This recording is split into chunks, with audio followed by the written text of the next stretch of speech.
பொதுமக்கள் பாதுகாப்பு மற்றும் பாராளுமன்ற அலுவல்கள் அமைச்சின் கீழ் இயங்கும் தேசிய அபாயகர ஊடகங்கள் கட்டுப்பாட்டு சபையினரால் போதைப்பொருள் தடுப்பு விழிப்புணர்வு வழங்கப்பட்டது.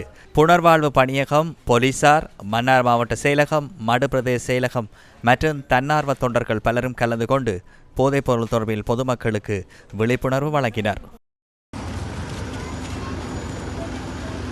உண்மையிலேயே அதிகமான மக்கள் கூடுகின்ற இடமாக இருப்பதனாலும் இந்த கால சூழ்நிலை அதிகமாக போதைப்பொருள் பாவிக்கின்றவர்களுடைய எண்ணிக்கை அதிகரித்து கொண்டு போகின்றதுனாலும் பலருக்கு தெரியாத விடயமாக இருக்கின்றது. இந்த போதைப்பொருள் பாவனையாளர்களை நாங்கள் என்ன செய்யலாம், எவ்வாறு அவர்களை கையாளுவது என்பது தொடர்பாக இன்னும் நிறைய மக்களுக்கு இது ஒரு யாரிடம் செல்வது, என்ன செய்வது என்று தெரியாத ஒரு நிலைமை இருக்கிறது.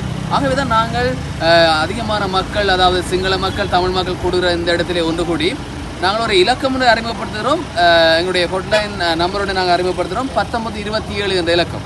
இந்த 1927 என்ற இலக்கத்துக்கு நீங்கள் அழைப்பினை ஏற்படுத்துகின்ற பொழுது நிச்சயமாக சம்பந்தப்பட்ட ஒரு அதிகாரி உங்களால் தொடர்பு கொள்ள முடியும் அவர்களை.